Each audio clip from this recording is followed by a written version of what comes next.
Hello, everyone. Welcome back. The reason we're here today is because this year, 2024, Montblanc's icon, the Meisterstück, is celebrating 100 years. How incredible is that? So when the Montblanc team came to me and we began sort of brainstorming on how we could bring this to our community here, this idea of creating a writing challenge immediately came to my mind. And I thought, what better way to bring together a passionate, inspired group of writers for 100 days in celebration of such an icon. So that's why we're here today. So each batch or set of prompts that you're going to receive in this challenge has a theme. So the first set of prompts is focusing on our handwriting and our history. So this is a little bit more akin to traditional expressive journaling. So if you've taken my first journaling series, I have a whole first class part 1 on why journaling is so beneficial, why it's so incredible. I would definitely encourage you to watch that class as well. But for this 100-day writing challenge specifically, we are simply going to spend 5 to 10 minutes a day writing a reflection in your journal based on the prompts that you see on the page of your workbook. So for those that don't know, and I'm going to tell you about this beautiful new writing instrument in my hand here in a moment. But for those of you who don't know, Meisterstück means masterpiece in German. So if you want a reminder of that, maybe you could bust out your calligraphy skills or just your regular printing, and you can write the word masterpiece at the top of any of your pages here, just so that you remember that. Masterpiece. Because that is the meaning of the Meisterstück. So it's kind of the peak of craftsmanship for masters of their craft. You know, these writing instruments, whether it's a fountain pen or a ballpoint or a roller ball, they've been used by the hands of presidents, actors, kings and queens, you know, for over a century now. Even my husband was just watching a show the other night, and he came upstairs so excited because one of the Meisterstücks was actually featured in the show that he was watching. So he wanted to test out all of my Meisterstücks because it was just so cool to see it in cinema.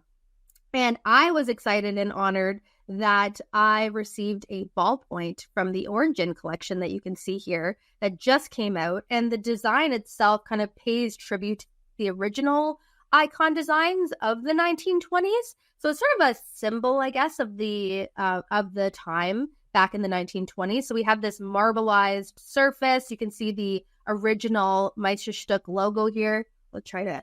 You have this azure blue shade, which I love, and the retro clip. So many sort of nods back to the style and the design of the time. I'm also going to be using my Around the World in 80 Days Rollerball Meisterstück. This is my absolute favorite for daily writing. If you've taken past classes, you would have seen me use this hundreds of times.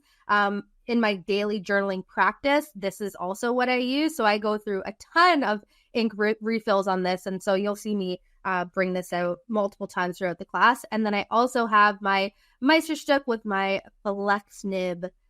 I'm also going to be using my 146 notebook with my square line. So instead of just a line notebook, it has these little squares.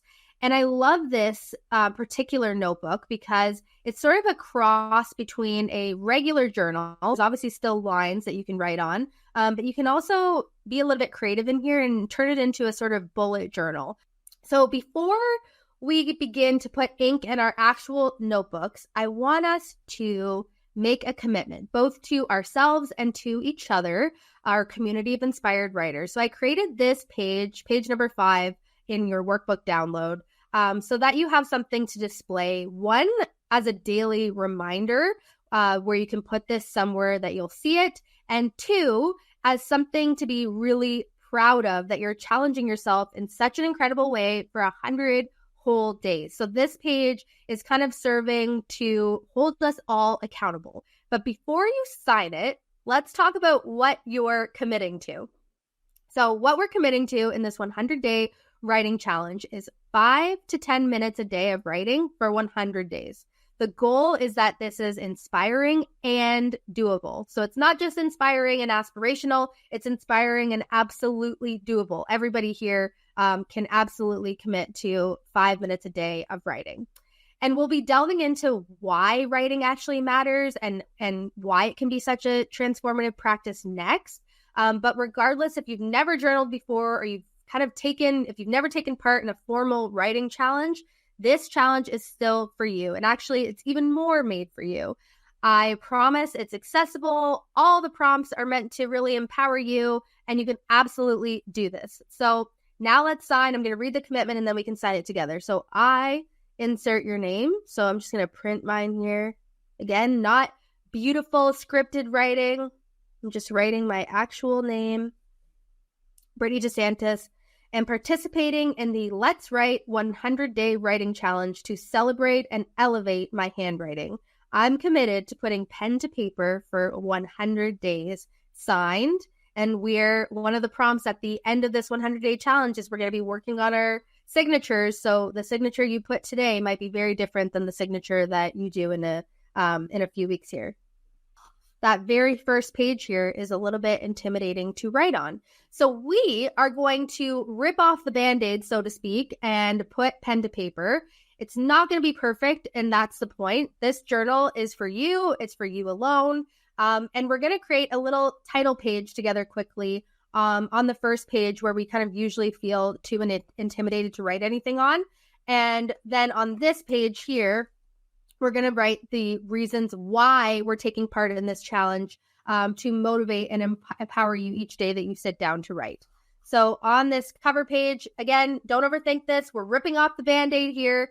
I'm going to write just the words, let's write. That's all I'm putting on my title page. You can also write whatever you'd like, but I'm just going to write the words, let's write. Maybe you can put 100-day challenge underneath, but it's totally up to you. So I'm going to write that, and then I'm going to pop into the Q&A to make sure that we are not missing any questions so far.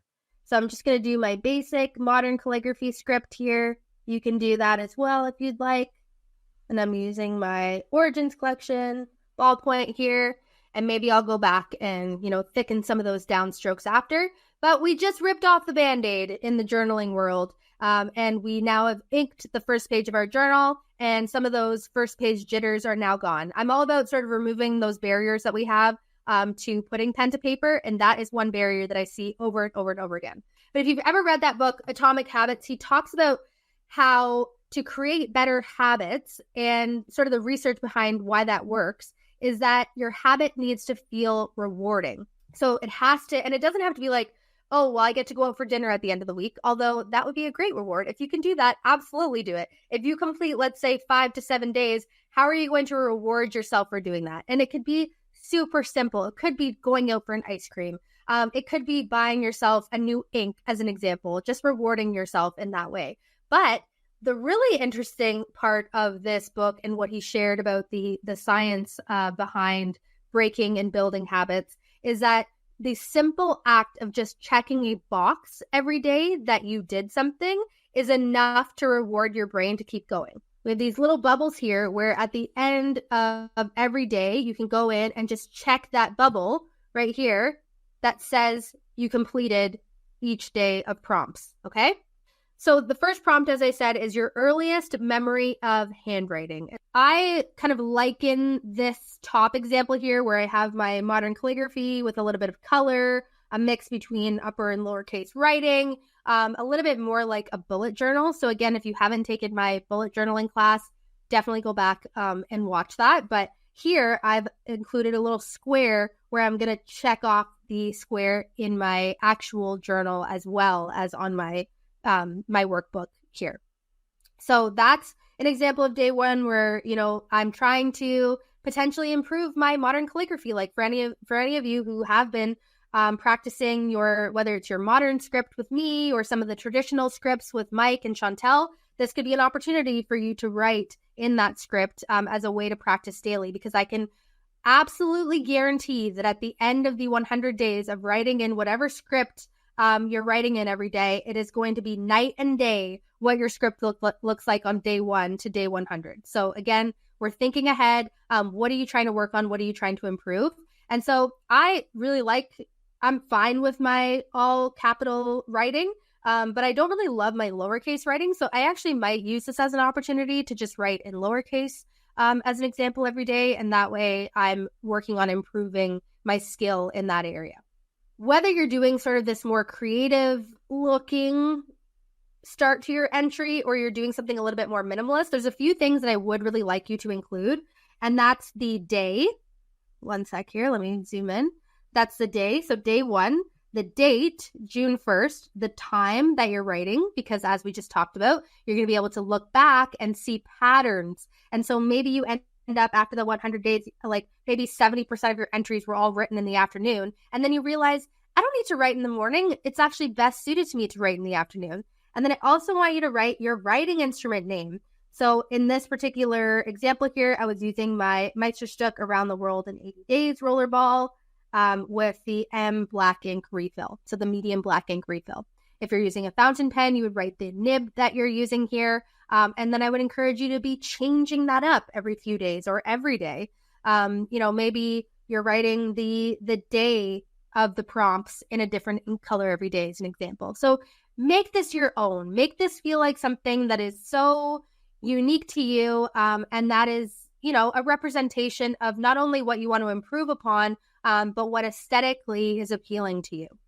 And then for today, part 2, I'll be teaching you 4 new creative bullet journaling style layouts for our next set of prompts. So I'm very excited about that because if you've taken any of my art and writing, as well as journaling classes, you know that I just love combining both of those things, and excited to inspire you to try your hand at it as well. So a few days into the challenge, I decided to challenge myself by writing in cursive every day. So the first few, we did this in the part 1 class. So when you go back and watch that, you'll take part. The first few days, I was just writing in my basic printing. And then about day 11, I started challenging myself to write in cursive writing every day. And it has just been such a fun way to also work on improving my penmanship outside of, my daily printing. So typically, if I'm writing a to-do list, for example, or if I'm writing anything like a card, thank you notes to my clients when I'm sending orders, I'm typically writing in all capital letters and using my calligraphy to write their names and things like that. And throughout the challenge was just writing the day that I was on, and the actual prompt itself, as well as the time that I was writing at. So you can see 10 p.m., 10:17 p.m., 10:30 a.m., 10 a.m., 1:20 p.m. And I thought it was just a really fun way to kind of look back and see when I was most active in my writing, and just acknowledge that the season of life that I'm in does not allow me to sit down at the same time in the same place every single day, but I'm still able to participate in the challenge and feel really, really great about it. I also have a confession, and I'm wondering if you will be brave enough to give us your confession too.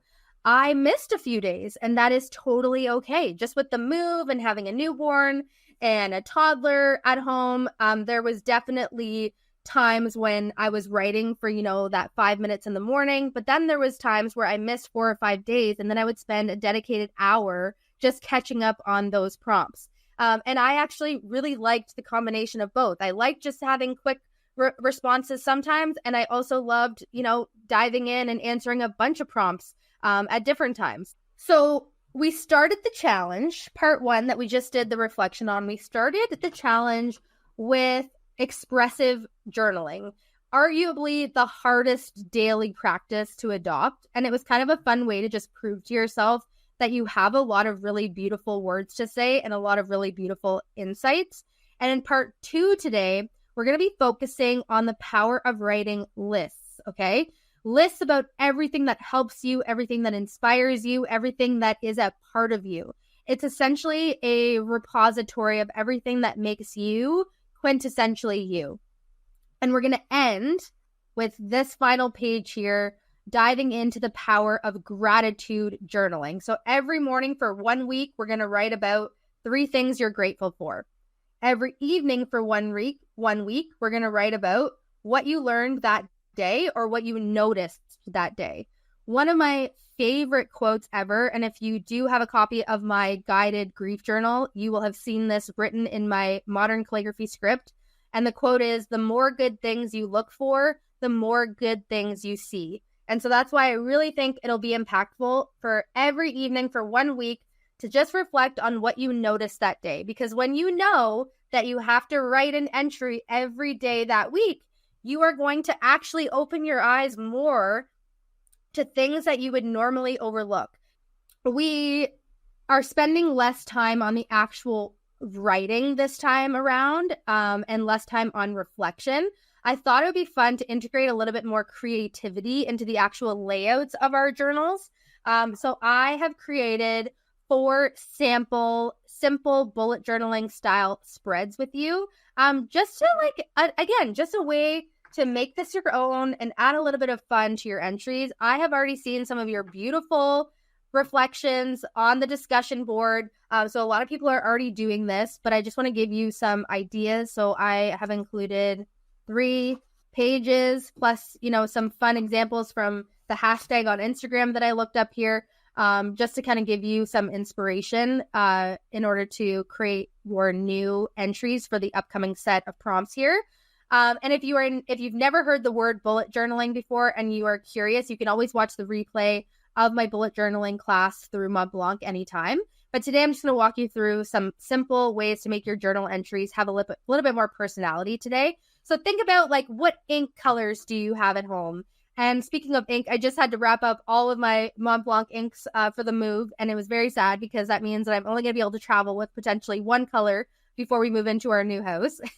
Think about the writing instruments that you have. Do you have a flexible nib, for example, where you can start integrating calligraphy into your titles? Do you have a curved nib? And you can start doing some drawings like you see at the bottom here. And we're essentially using a combination of calligraphy titles, different text styles like capital letters, lowercase letters, or printing, whatever you prefer. And we're varying the scale or the size of those titles and lists and drawings to create a hierarchy and visual interest. So this first example is one that we're actually going to work on creating together here today. And it's the first prompt for day 43 of the 100-day writing challenge. And it's about ways that you relax. The reason that list writing is so great, number 1 is because you can do it super quickly. Number 2 is because let's imagine in 2 weeks or a month from now, you haven't stopped, you're feeling burnt out. You can come back and look at this page in your journal and get some ideas for what you know is going to help you relax. You can choose one and be like, okay, I can do that today. So let's think about all the times you've ever felt relaxed in your entire life, okay? What were you doing? Where were you? What were the common themes that you can see I've written across the bottom? So common themes for relaxation for me are art, travel, and quiet. So we're going to do this bullet journaling spread together. I'll try to have this on the left here so that you can see. And I'm going to write the word relax first, and then I'm going to fit ways above it afterwards. So first, especially with grid paper, you get to kind of, if you want to make sure it's perfectly centered, you would just count the number of squares on the left and count the number of squares on the right and make sure it's centered. But if you've taken any of my classes, you know that I'm not a huge fan of trying to be perfect about things. So I'm just going to go for it. And I'm just going to write the words relax in my modern calligraphy script.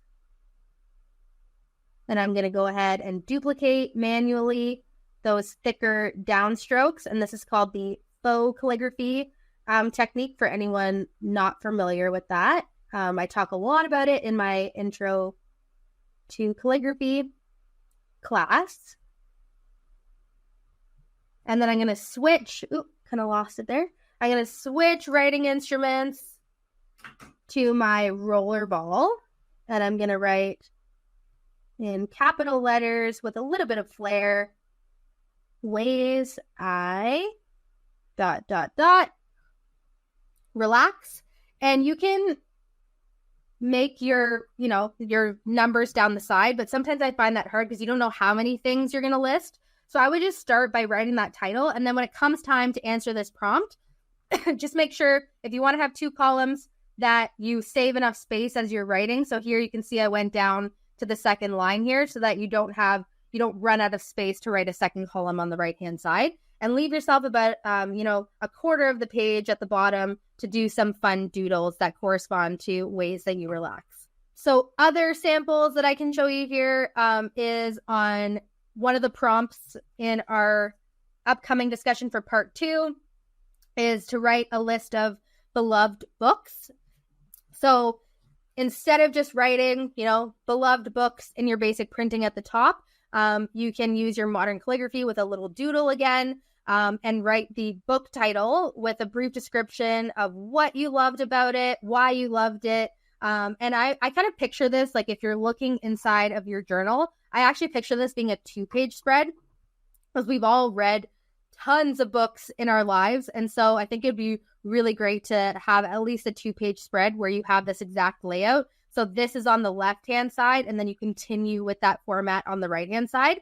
So that's just some thought starters on the book spread for you. And then we have this spread inspiration. One of the prompts that we are going to be responding to in part 2 of the challenge is quotes that inspire me. So same format.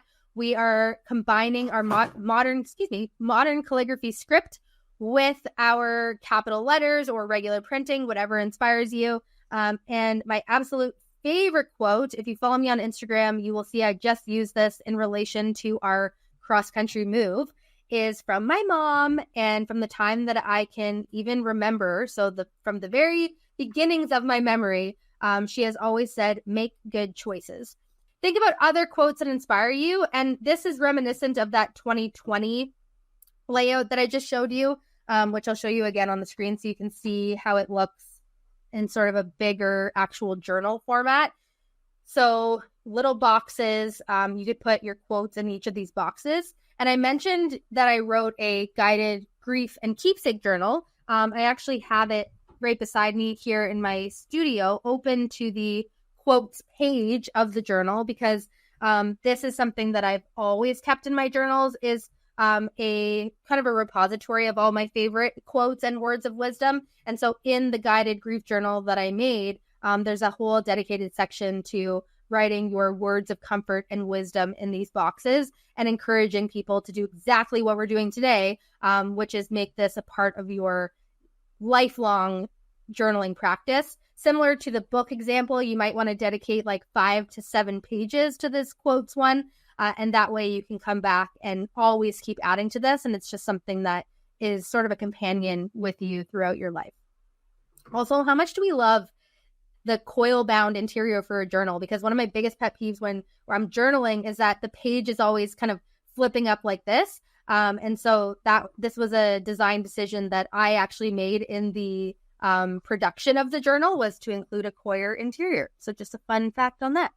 And thank you so much, everybody, for being here. I sincerely appreciate it. We'll see you next time. Thanks, everybody.